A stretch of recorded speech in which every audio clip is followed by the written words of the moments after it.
जी कहते हैं कि खाना जब दोपहर को खाएं और सुबह खाएं, सुबह और दोपहर, ये दो बात। वो ये कहते हैं कि दोपहर और सुबह का खाना खाएं। वैसे तो वो कहते हैं दोपहर का ना खाएं, दोपहर का खाना सवेरे खाएं। लेकिन अगर आप खा ही रहे हैं तो वो ये कहते हैं कि तुरंत विश्रांति लें, खाते ही आराम करें, काम कोई ना करें। कब तक? 20 मिनट। 20 मिनट विश्रांति लें। और उसको उन्होंने एक्सप्लेन किया है कि वो विश्रांति जो होनी चाहिए वो आपके शरीर को, जो बायां हाथ है इसको नीचे करके दाएं हाथ को ऊपर करके वाम कुक्षी अवस्था में लेटें। भगवान विष्णु को लेटे हुए देखा शेषनाग पर, बस उसी परिस्थिति में लेटें, उसी स्थिति में लेटें। क्यों? Left side. आप जानते हैं हमारे शरीर में 2 नाड़ियां हैं, वैसे तो 3 हैं, 3 नाड़ियां, एक सूर्य नाड़ी है, एक चंद्र नाड़ी है, एक मध्य नाड़ी है। ये जो सूर्य नाड़ी है यही भोजन को पचाने में मदद करती है। सूर्य नाड़ी तभी चलती है जब आपकी चंद्र नाड़ी कम हो। भोजन पचाना है सुबह का और दोपहर का, सूर्य नाड़ी तीव्र होनी ही चाहिए। तो लेफ्ट साइड में लेटो तो तुरंत सूर्य नाड़ी शुरू हो जाती है। वैसे तो अगर आप स्वस्थ हैं तो खाना खाते ही आपकी सूर्य नाड़ी अपने आप शुरू हो जानी चाहिए। नहीं हो रही है तो लेफ्ट साइड में लेट जाइए, लेटते ही शुरू हो जाएगी। 20 मिनट जरूर लेटें। फिर आप कहेंगे जी नींद आ गई, तो भागवती जी कहते हैं ले लो एक झपकी। वो ये कहते हैं रोको मत इस नींद को। जो सूत्र उन्होंने लिखा है कि दोपहर भोजन के बाद या सुबह भोजन के बाद अगर आपको आलस्य है शरीर में, तो वो कहते हैं कि बिना संकोच इस झपकी को ले लो। 20 मिनट की झपकी ले लो, ज्यादा से ज्यादा 40 मिनट की ले लो, इसके आगे नहीं। तो अगर आप भोजन के बाद इस विश्रांति ले लें 20 से 40 मिनट, तो अगले आधे दिन काम करने को बहुत एनर्जी आपके पास आएगी। आप चाहें तो आज ही करके देख लें। मैं इस सूत्र को वैसे कल विस्तार से समझाने वाला हूं कि शरीर के 14 वेग होते हैं, वेग, उनको कभी भी रोके नहीं। उसमें से निद्रा है, नींद जो है ना, ये एक वेग है। तो वो कहते हैं कि दोपहर के खाने के बाद अगर आलस्य आ रहा है तो ये स्वाभाविक है, क्योंकि खाना खाते ही जठर अग्नि प्रदीप्त होगी। अग्नि प्रदीप्त होने के लिए मैंने आपसे कल समझाया था ना, ब्लड की जरूरत पड़ेगी। तो सारे शरीर का खून पेट में रहता है जब तक खाना पचता है।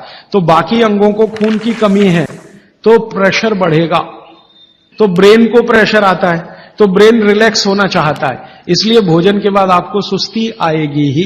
ये प्रकृति का नियम है। तो आप ले लेना उस नींद को, छोड़ते क्यों हैं? बहुत कीमती है, लोगों को मिलती नहीं। गोलियां खाते हैं फिर भी नहीं आती। और माताओं बहनों को तो विशेष विनती है, क्योंकि आपका घर का काम भी कुछ कम नहीं है। किसी भी फैक्ट्री को चलाना बहुत आसान है, घर चलाना बहुत मुश्किल काम है। और घर में भी सबसे मुश्किल काम है बच्चों को बड़ा करना। मैं मानता हूं दुनिया में इससे बड़ा कोई काम नहीं। तो आपको काम तो घर में भी है, आप भी भोजन के बाद एक झपकी लेने का नियम बना ही लो। सब काम छोड़कर झपकी ले लो, सब काम छोड़कर झपकी ले लो आप। क्योंकि मैं आपसे यह कह रहा हूं कि आपके शरीर के स्वस्थ रहने से ज्यादा बड़ा कोई काम नहीं है दुनिया में। कोई शर्म नहीं, सास की शर्म नहीं, ससुर की शर्म नहीं, पति की शर्म नहीं, बच्चों की शर्म नहीं। आपने दोपहर का खाना खाया, झपकी ले ही लो 20 मिनट से 40 मिनट। जिंदगी आपकी सुखी रहेगी, जिंदगी भर आप सुखी रहेंगे। इसमें कोई शर्म की बात नहीं है, यह शरीर की जरूरत है। जैसे भूख लगती है तो हम खाना खाते हैं, इसमें क्या शर्म करते हैं? वैसे ही खाना खाते ही ब्लड प्रेशर बढ़ता है और ब्रेन को ज्यादा प्रेशर बर्दाश्त नहीं है, तो नींद लेना ही शरीर के लिए अच्छा है। तो आप ये कर लो आगे का। तो शाम के भोजन के बाद कभी भी विश्रांति नहीं लेना। माने 6 बजे खाना खा लिया तो 8 बजे ही जाना सोने के लिए, उसके पहले नहीं। क्यों? सुबह का जो है क्रम शाम को उल्टा है। सुबह सूर्य का प्रकाश है, पवन का स्पर्श बहुत तीव्र है, शाम को सूर्य का प्रकाश बिल्कुल नहीं है। तो शाम के लिए वो ऑब्जर्वेशन करके कहते हैं कि कभी भी खाने के बाद तुरंत सोना नहीं। अगर सोएंगे तो हार्ट अटैक, डायबिटीज, सब बीमारी आने की संभावना। अब आके एक तीसरा सूत्र उन्होंने लिखा है, दोनों को शायद मिलाया उन्होंने।